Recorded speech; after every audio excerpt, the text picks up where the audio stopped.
peeps. Full disclosure, it's like 3:30 in the morning. I always get up very early. That's the new pattern. And then usually I crash again, mid-morning and catch a nap. And it works for me. I rarely do a reading this early, but for some reason I felt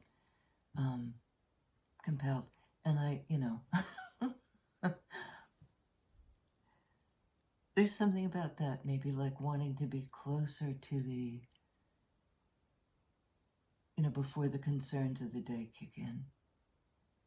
Because it's a peaceful time. I mean, it's just not quite dawn, but there's that full moon, full sturgeon moon. And, so here we are. And one of the things I have on the table is that it's just one line, full moon in Aquarius, let's get real. I just like that. And that sort of sums it up. And, this is sort of obvious, but on the same piece of paper I just wrote down mystic and underneath it, mystery. I mean, they're the same, they're referring to the same thing. And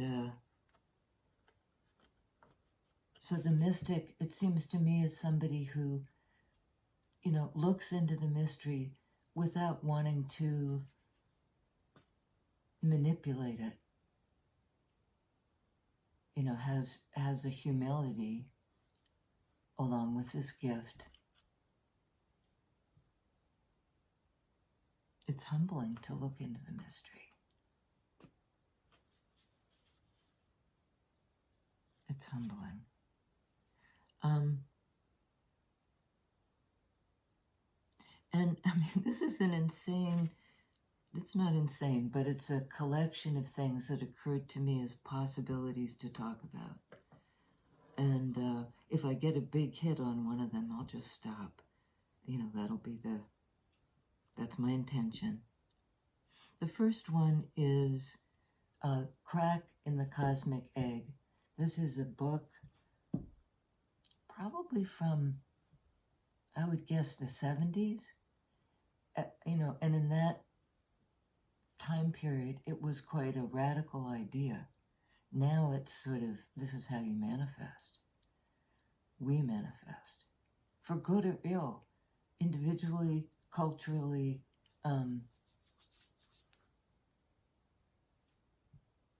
The basic premise is that there's an element in the cosmos that's infinitely malleable and that reflects back to us what we're putting out there.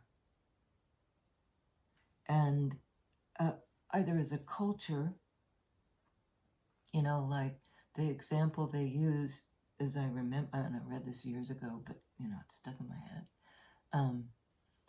In 1930s Germany, there were certain elements that everybody had absorbed from the First World War and, any number of other things.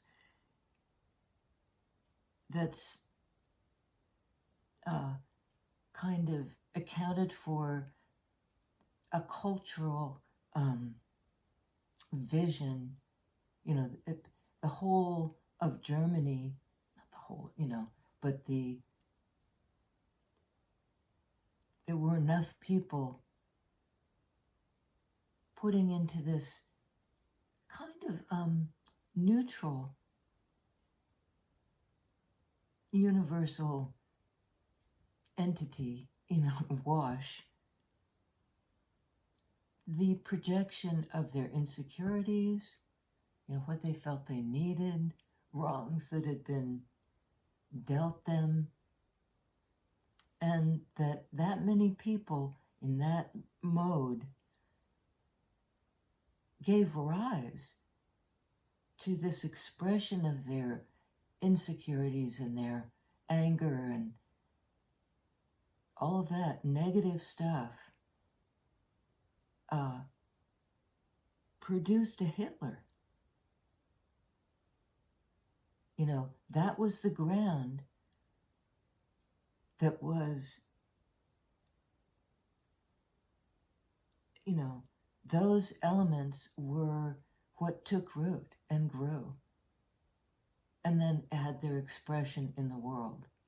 And it were, you know, you could say that we're just setting up conditions where people would be susceptible to this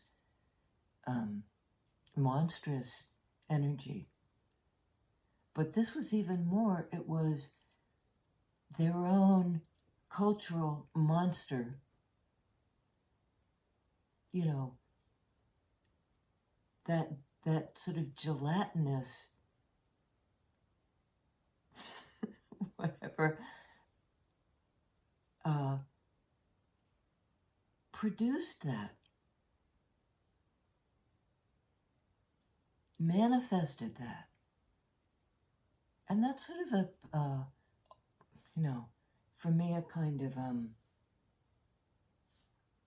both, the potential for that is both terrifying, and if everybody's putting out a different kind of expectation of openness or inclusiveness, or let's stop labeling, or, you know, a desire to be authentic and to bring into the world from the mystery.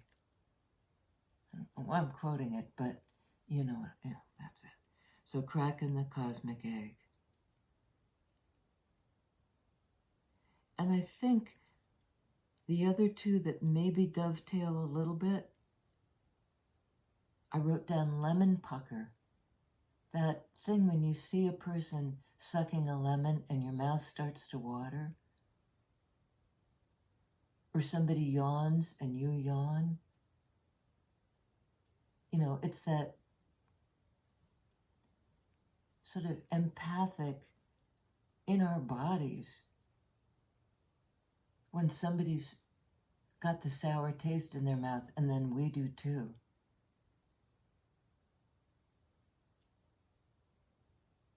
And again, that can be positive or negative. You know, if we're sort of mirroring fright or exhaustion, or somebody's anger, and we can see it in their face, and it produces in our own face this sort of muscles of. And similarly, if we're empathic, we can feel each other's openness or hurt, or, you know, and it brings up response in us of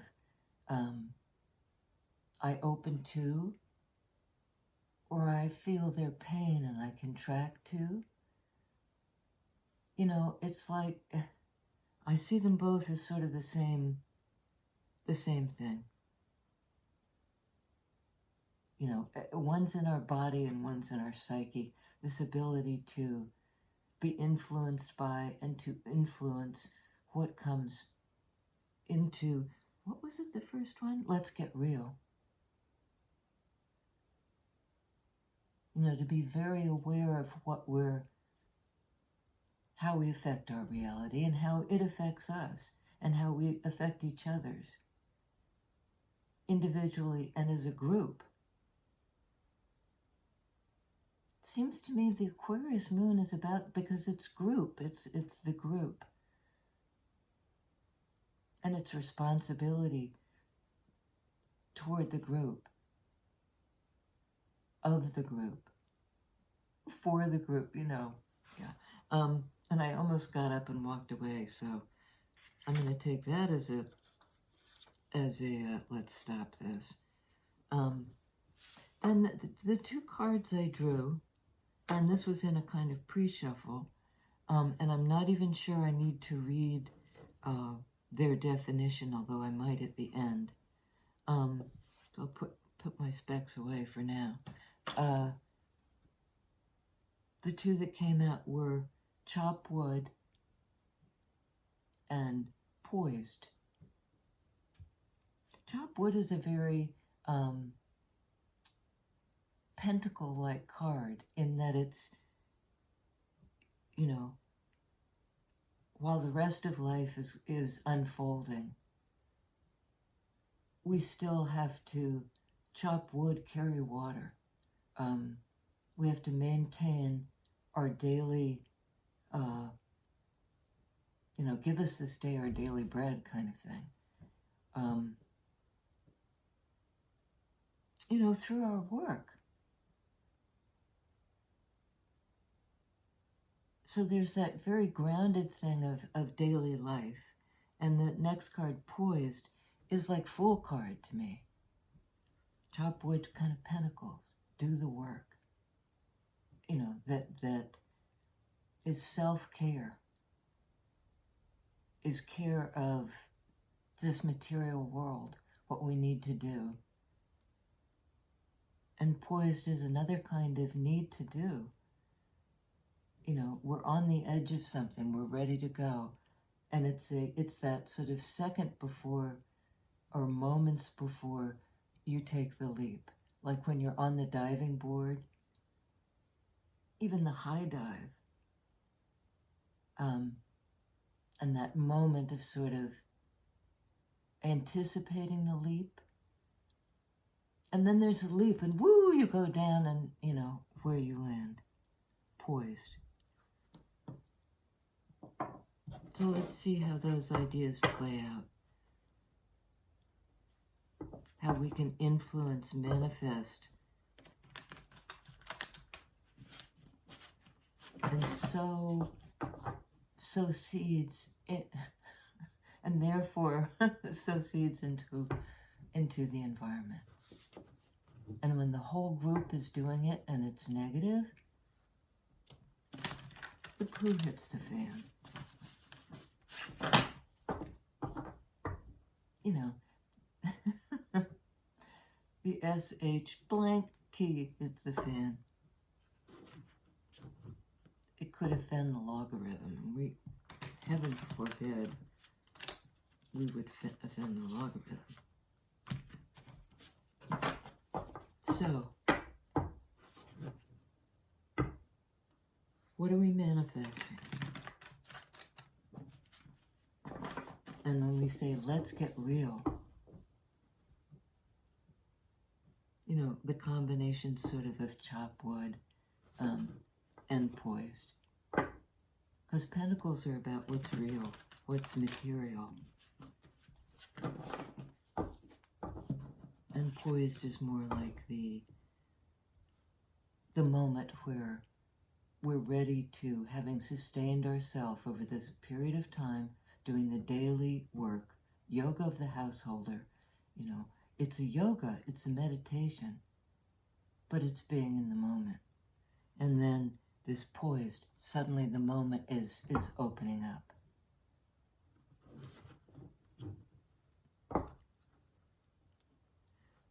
So what are we poised to do? It's about getting real Pentacles energy that we bring into daily life, the work we do, to be real. Oh, that's a biggie. The work we do to be real. You know, this is getting real. This is authenticity combined with Pentacles energy. You know, how do we get to the point where we sustain ourselves? Chop wood, carry water.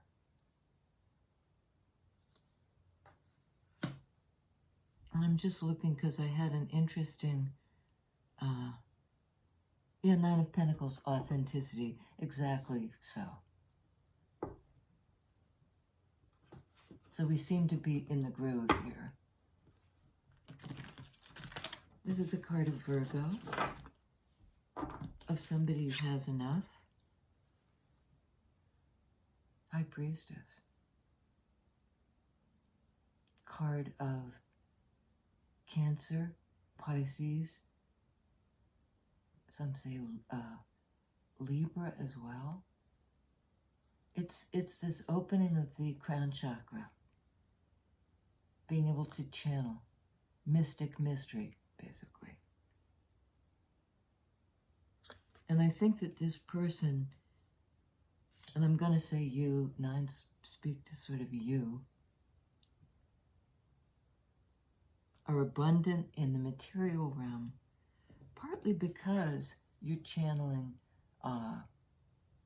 this divine energy from on high into yourself. You're open, crown chakra, to receive. The mystic, the yoga, the householder. You know, allowing the mystery. And there was another quote I had a long time ago, and I can't remember it. Oh, I do remember it. It was mystery in the mundane. And not mundane in the sense of like, but in the daily. Magic in the mundane, I think is how she put it. And it was, again, Birth of Venus Tarot, who just delivers these nuggets that I just say, oh, I get that, and I write it down. I learned something there, and I write it down. And that's sort of the mystery that you're bringing into 3D when you write it down.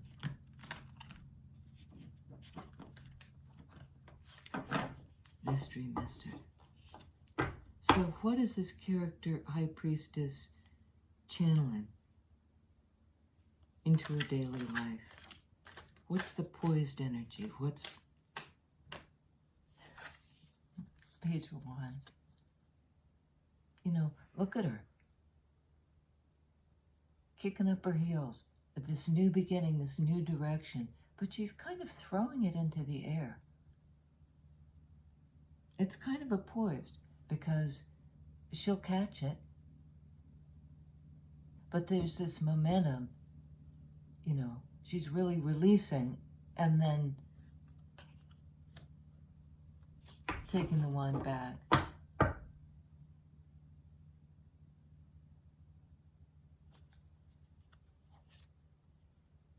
Okay. Anecdote that Spirit says pertains. When I was a kid, they had in the drugstore this bin full of batons. And as a kid, I'd seen, I was little, I'd seen the marching bands where the people are swirling the batons, and I might have even seen somebody doing it. We didn't have batons at my school, you know, and I was very jealous. I really was fascinated by the baton. And I, through much wheedling and pleading, and because my mother didn't do that often, you know, succumbed to me saying, I really want that. I think it had sparkles in it too. She actually got it for me. And I held it, and I couldn't believe it didn't do this. I thought I'd be able to do this just by picking it up. And, you know, but wands are about effort and intention. A new direction, a new path that involves this sort of revving up, learning how to do it. One's energy is about doing it, and intention and power. And this is sort of being empowered. Again, kind of magic in the mundane. You know, that I thought I'd be, you know, the wand would. And Page of Wands is like beginner's action. It's somehow in your body.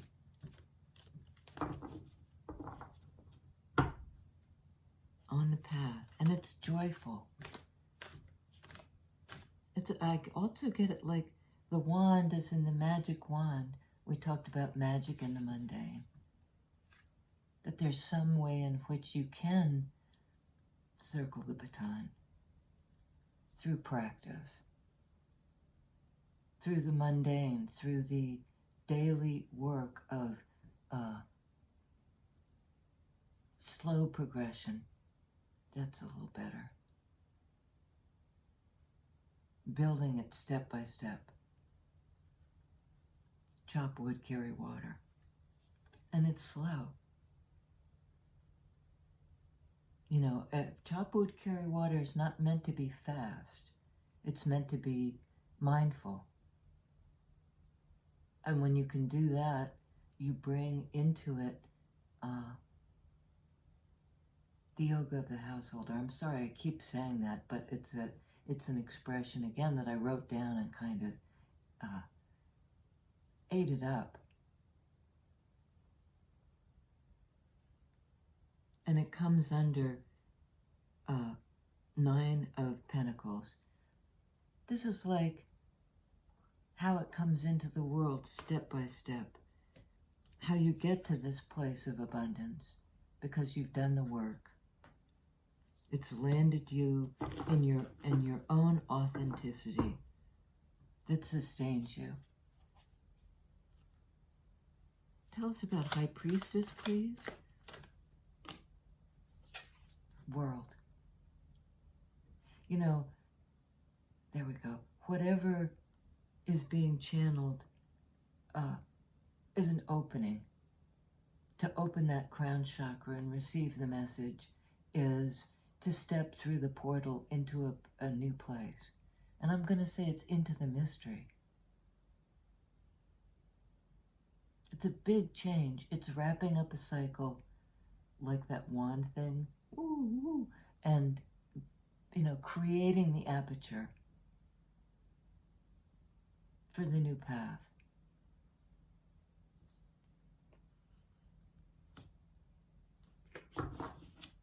And see how, I mean, I love the imagery on this deck. See how there's this circle. She's transcribing, she's creating through her intention this new path, and the circle here. This is the magic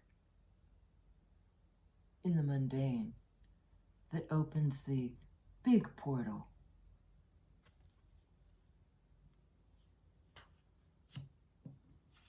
The big portal. You know, you take it in and then you step through it.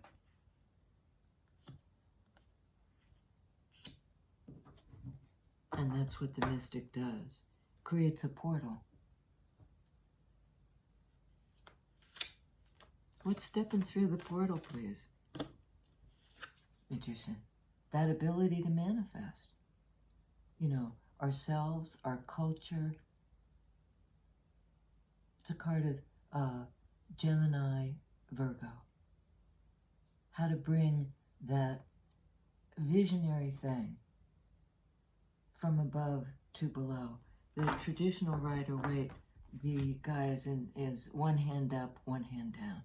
I can't quite fit it into the screen. But you know, he's in that posture. There's a channel set up between the individual and the divine energy, the chi energy. And it's there all the time, but we're able to pull it in. And then we're able to manifest. You know, and I think there's an implicit message here, given what we said before, you know, to be very intentional about what you bring through as an individual. And kind of in this archetypal way, what you bring through for the greater good. That high thing that you're bringing through your openness to the chi, the universal energy. It's always there if we're clear, if the channels are clear. When the channels aren't clear, big blockages happen that may be slow to work through.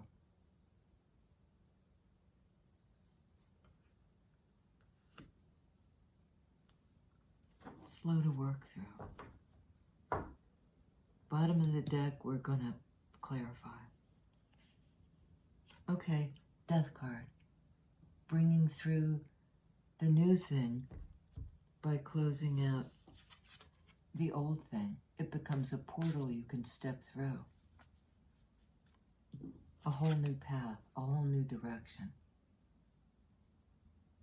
Having the power to, again, we have this visionary thing. This landscape through the mist, it's the mystery. The cloaked thing becomes I just love it, becomes a place you can step through in your psyche. And then bring it into your life. You have the power through your authenticity to do that. To kind of tap into and channel what's real. Let's get real. And it starts with the self. That 9 pentacle energy, 9s usually speak to self.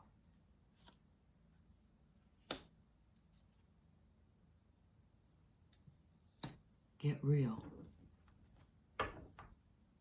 And it opens up a whole new landscape. Transforming. It's a portal into this transformed place. Oh, okay. Suddenly very hungry. Page of Swords, new way. A page energy, fresh and new. How to circumscribe this opening, this path forward. Pass the block. Bypassing the block of the brain. I get the image of you take one end and you take the other end and you kind of bypass. You can take a section out and put these two things together. It's like a channel. If there's a block in that sword energy of, I can't see it, I can't understand it, I don't know which way to go. There's a way to restore the flow, the chi. A new path through the crossroads, through the brain's balking at something, a decision. A Knight of Pentacles.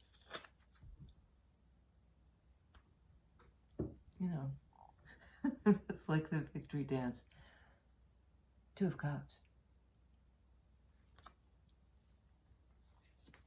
Slow progression toward this flow of connection. Again, like the chi energy going through this. As if the 2 people together are bringing in this mixed energy, this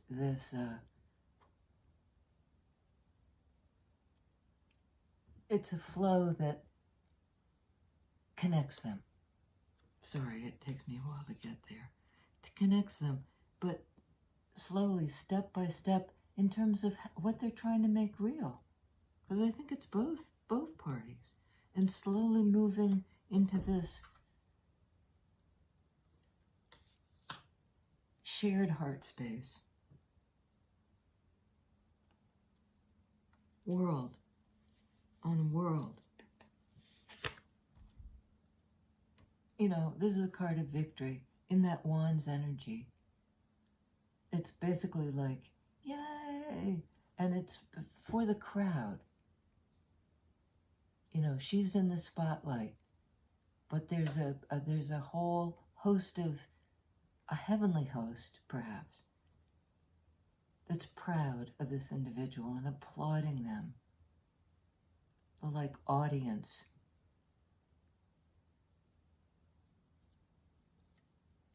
Applauding. And again, this circle. The victory wreath is a circle. In one's energy.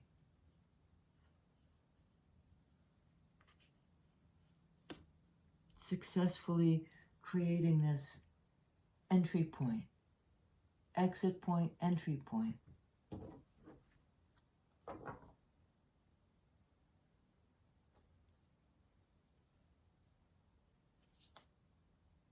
And somehow your individual victory is a victory for the whole.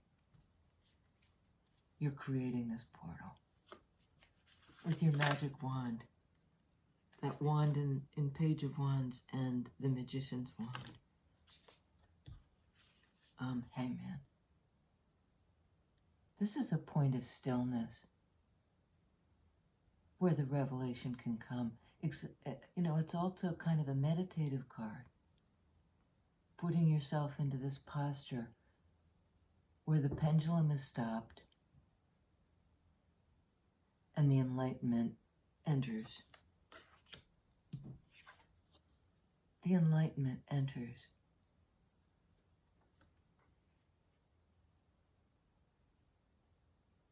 The enlightenment enters.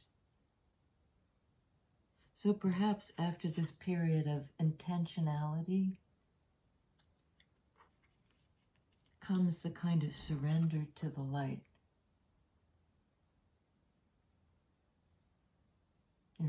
Again, I'm reminded of yesterday, it was don't micromanage the universe. This is not micromanaging. This is, you're not creating your own momentum anymore. You're being still and receiving the light. Receiving the light.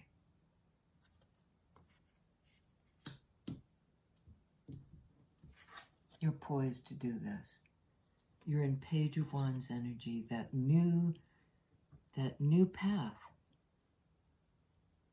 And kind of this fool's energy will embark on the new path. Anything on High Priestess?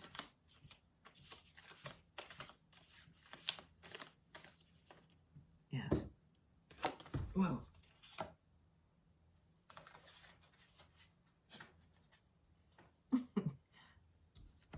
It's like chuckle, because I just love it. Six of Cups. This is the returning soulmate. We're in Mercury retrograde, and that can mean retro, the return from the past. This is an important connection that goes as far back as love. I'm hearing like love, the first cause, agape, or agape, I don't know. It's a Greek word for love, and it means the first cause. This is love that goes, through lifetimes. This soulmate connection. That's what's getting channeled. And the cups, getting progressively bigger and bigger. The heart getting more and more full. That's what you're channeling. And making space, making a portal with your magic wand, manifesting this return.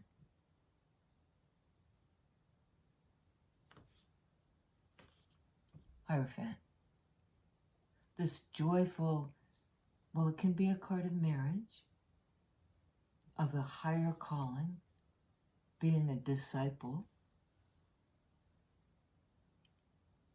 which might be like having the discipline. Because again, it's sort of a card of this.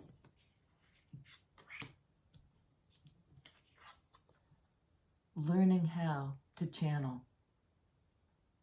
It involves ascending and coming back into the world. And you're channeling, among other things, joy. Joy. The light. The light.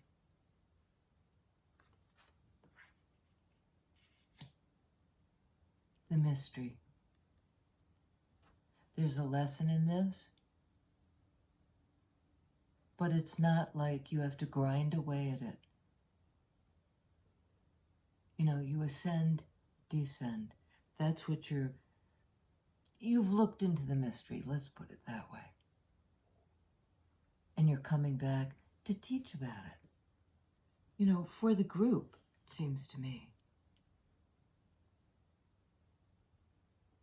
And it may be teaching Hierophant, getting the lesson of how to open the crown chakra. And the chakra is just, there's a whole system of energy centers through the body where you can channel, you can bring it up. Root chakra, sacral chakra, solar plexus chakra, heart chakra, throat chakra, third eye chakra, opening. And this character, High Priestess, has her eyes open behind the closed lids. Mystic, mystery. I mean, who gets to do that? You know, open-eyed, closed-eyed, seeing through the veil, opening to the mystery.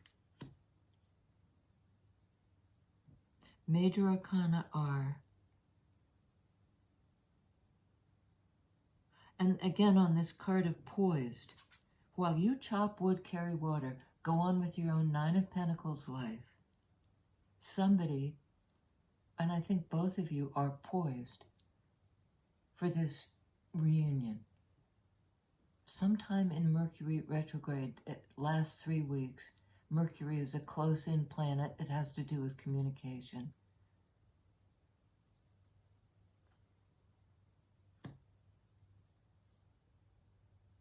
Like the lines of communication open, successfully, 6 of Wands. It's a great time for manifesting. And it may be on the new moon, because that's sort of the setting the seeds of the intention. High Priestess is about cyclical energy. Often there's a moon in, I think it's not in traditional Rider-Waite, but sometimes you see the phases of the moon. You know, from partial knowing to the revelation. The full light of the full moon, where things become clear again, even in the dark. They become clear, even in the dark, with the eyeballs again, the inner vision.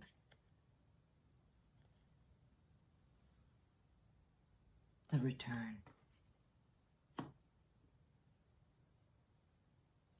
And it may be because Hierophant sometimes signifies a marriage, or at least an ascended commitment based on joy, based on this open-hearted joy. Open, open, open the aperture. And I think you already have. You know, and the full kind of proof in the pudding comes in fairly fast as these beams of light. The victory. And it's not just for yourself. You know, it's sort of like you're opening this portal and it's allowing, you know, the tribe to pass through. You're not just doing it for yourself. You're doing it for us. We're doing it for each other.